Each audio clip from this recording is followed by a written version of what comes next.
Hello again, Aeromodelers. Well, we're not aeromodelling still, but never mind. This, I think, you'll find interesting. A lot of people just show what they've achieved, and they don't show you how they've achieved it, and that's, I think, is pretty poor. So we're back on the camper van thing. Well, not camper van, but you know, my modelling van. And I'm sure you'll be really interested to see how it is when it's finished, and that's great, that's lovely, that's terrific. But if you're like me, you really want to see how I got to that point, because as I've said in many videos, I'm not an expert at any of this. I just blunder along. So this is just my take on how to do things. The standard is to use 15mm ply. I've used 12, so I have kind of gone against the grain as usual. So I'm going to just quickly show you how I got to the point I'm at now. Now the reason I'm doing it now and not at the end is because the van interior is still in its bare bones state. So you can see what I've done and how I've done it. There's no point in seeing it all finished and covered. For example, the ceiling. Anyway, before we go any further and I give too much away, let's have a look at where we're at now. As you may recall from the last video, I think we had the table sort of set up and I was actually sitting on the wheel arches. Well, I've actually made these rather super benches. They are actually the same height as the wheel arches were, so that gave me a good idea of what I was working to. I've made new panels for behind these benches and they go all the way to the floor, and I've carpeted them. The hooks are still there, but they're not where they were. When I did the trip to Buckminster and I stayed in the van for a week, what I realised was that the height of the shelves and the models was actually just too low, and it meant I couldn't open the fridge door. So it was well worth, you know, having a dummy run with the van mocked up. So they're about 50mm higher than they were, and I've levelled them out now. So when the van is sat in its normal attitude, then the shelves are level. And it's the same on the other side, like that. I've utilised the seatbelt anchor point bolt to bolt a big 12mm thick section of ply in there that plate is then screwed to, or bolted to in fact.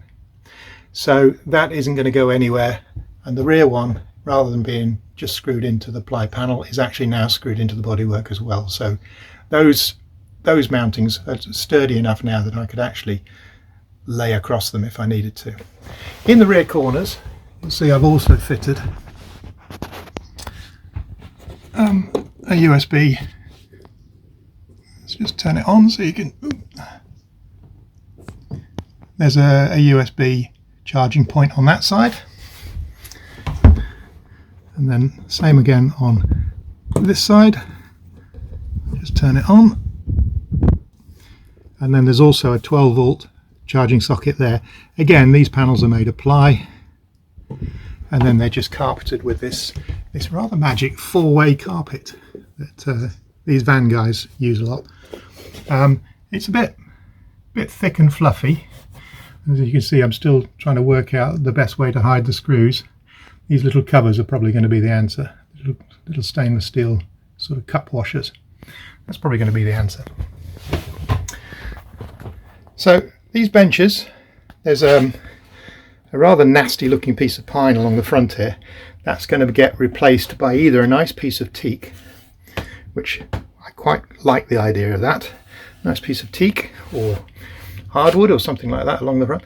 What that does is allow the table, or the tabletop, when it's fitted, it just drops down into that channel and then forms a level platform about 5'6" across. So you could sleep on it if you tucked your knees up, as it were. I wasn't intending to, but as an emergency, that's always possible. These benches lift up, and inside there's a substantial amount of storage space. You can see I've got the ramps that level the vehicle, and loads of coats and bits and pieces in this one. That's probably not what's going to live in it eventually, but that's what's in there now. There's a small junction box there for where the power is coming under the floor from one side of the van to the other to go to that charging point that I showed you. On this side it's the same, and with that out of the way you can see that this is where the leisure battery's gone. There's a coulomb meter in the corner there. The wiring is sort of tucked up. There's the back of a dimmer switch.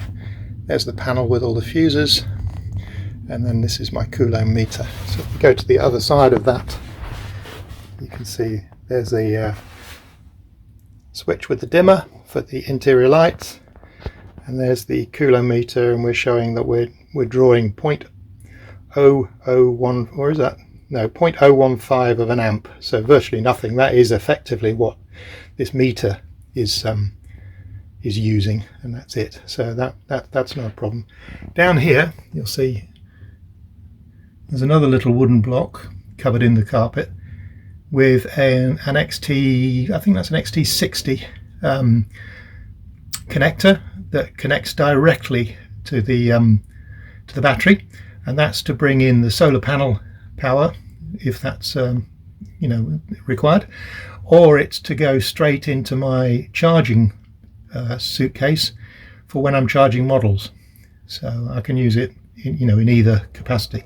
Obviously if I charge models I'm going to really drain the battery, so I have to be aware of that. But the coulomb meter that I showed you before, or the meter that shows the status and what's going on, that should show the state of the battery as well, which will be very helpful.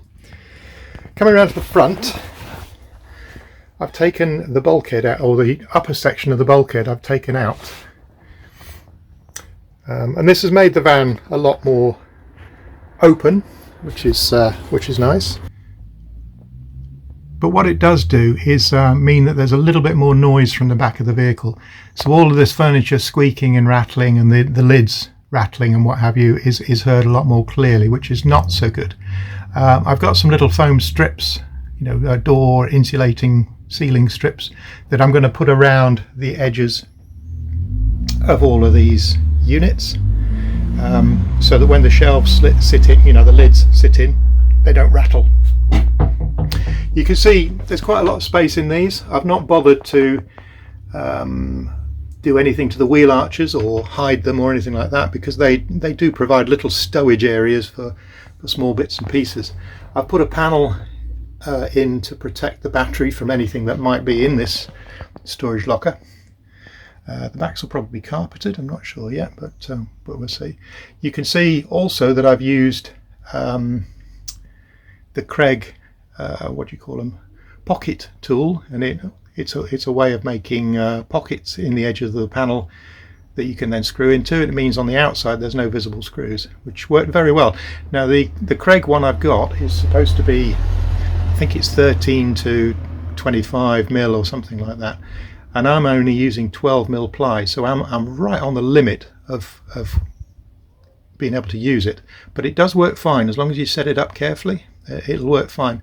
The screws I've used are number 8s, and there are a variety of 3/4, 1 inch, 1.5. Sorry, mixing my metrics and my imperials. So the screw heads do protrude a little bit, but I'm not mounting anything flush against those, so it's not really an issue. So that's where we're at as far as that goes. I also splashed out and bought some cushions. Now these need upholstering yet, and I will have to figure out how to use a sewing machine. But the idea is that they're sort of bullet nosed, so they should be fine. The backs are just quite shallow because that's how I find it's more comfortable. In fact, with the pillar removed, it's even more comfortable, believe it or not. These half cushions, I have 3 of them, and when they're positioned on top of the table, so when the table is in position, the cushions form a platform right across. There are 3 cushions, 200 mil wide, and the table is 600, and one of those cushions is actually not needed except for this, sleeping type mode, or not necessarily sleeping. It's also a platform on which you can load things on top of. So and the tubes are clear of this, so you can load this with stuff and then models can go on top of the tube structure and on the shelves, and it doesn't impact in your space. So that's that bit of it. As you can see, with the table in, we've got quite a nice layout. I thought the table was a little bit too high, but actually no, it's perfect when you're sat in it. It's just the van's not very big. So that's in the table up position. Now with the table fitted, the tubes won't work because they'll run under the table. Now that could still work. It just means the table will be above the shelves and you can only use the two sleds on either side. But the idea is when I'm traveling that tabletop will be dropped into that section between the two benches and the tube will be stored in one of the lockers. Okay, at this point let's have a look at what I've done on the ceiling. I'm about to board it all up, and this was one of the reasons why I wanted to do the video now, so that you could see how I've done it. I'm just going to pan around and give you a general shot of the ceiling and the space. What I've done is I've found the very lowest point of the ceiling and I've tried to level everything to that point. Okay. You've also got to allow yourself room to get cables to and from. So this bridging section here is just a little bit higher than that.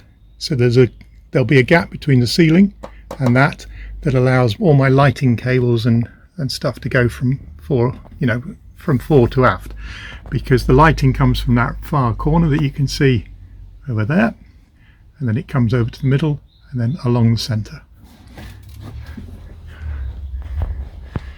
What I've decided to do is I'm going to do the ceiling in probably several sections and then butt the sections together over these long crossbeam sections.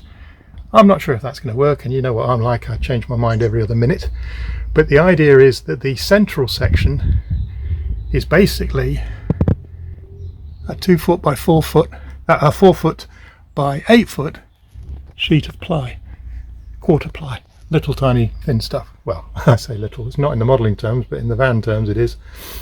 So I should be able to do the whole central part of the roof and the ceiling in one piece. And then that leaves me the edges, which are going to be the difficult bits, to do as individual pieces and just fill in the gaps. What I might even do is do the whole central section in one piece of ply with the cutouts for the lights. And fit that, and maybe a nice varnish or a stain or something like that, and keeps the same theme as the cabinets and the table. But then the edges, those pieces might be covered in that same grey carpeting stuff that van fitters really seem to love. So that's where we are at the moment. Okay, everything is ready for these ceiling panels to go in. Now let me just show you what's going on this side, because this is kind of interesting. On this side we've got a plastic section that protects all the cables that run down this port side of the van, and I didn't want to lose it. So what I've had to do is I've had to glue 11mm ply to the ceiling, and then to that I've screwed some, I think this is 19mm pine. And then to give me the framework underneath, the right shape and everything, then there's a piece of 5mm ply underneath that. The nice thing is about this red coloured ply that I've got here, this is the old van lining kit that the van came with, so it's all been free. It was all scrap, and I've managed to utilise a lot of it in various places on the van. So if you see a reddish coloured piece of wood, that's the old ply lining kit. So on this side, that's what I've had to do. But then further along, I've used the ridges that run fore and aft as my points at which to reference. And I've not drilled any holes through the bodywork. That's an absolute no-no. So what I've done is I've bonded these timber frames, or these timber longerons, shall we call them. They're bonded to the metalwork of the van, and they're bonded using that glue I mentioned before. It's called Stixall, Stixall, AL Stixol, and it's kind of like a silicon glue, but it doesn't smell like vinegar, so it's not silicon. But it's the same consistency as silicon, and it takes about, I don't know, I leave it for a day to go off completely. But all of these battens, using the van terms, these battens are glued to the ceiling of the van, and then the ply is then screwed with just little short 1/2-inch screws, which are no way near going anywhere near the outside of the skin of the vehicle. The only 2 places where, or in fact 4 places, where I have actually drilled into the metalwork are these 2 here, and then at the front, those 2 there. And these are actually just helping the ply to bow a little bit from side to side. I want a slightly bowed ceiling. I want it to be slightly higher in the middle than the edges. I don't want it to be flat, it would look awful. And then there's another one that runs across the back, and that's really just to keep the curve in. So anyway, that's where we're at now. Next thing to do is to cut this ceiling panel and try and fit it, and then do all the lighting bits of it and that sort of stuff. And I should really put some insulation in these channels before I put the ceiling on, but the jury's still out on that. As you know, I'm not making it a camper van, I'm just making it a modelling day van type thing, so insulation has not really been my major scene. Well, I think, as you can see, we're making great progress on the model transporter stroke day van. So I hope you've enjoyed the video. If you have, please click like and subscribe, and I promise you normal aeromodelling detailing will resume as soon as possible. We're getting close now, another couple of weeks, and we should have this rattled off and get back to that flipping chipmunk. Alright, see you on the next video.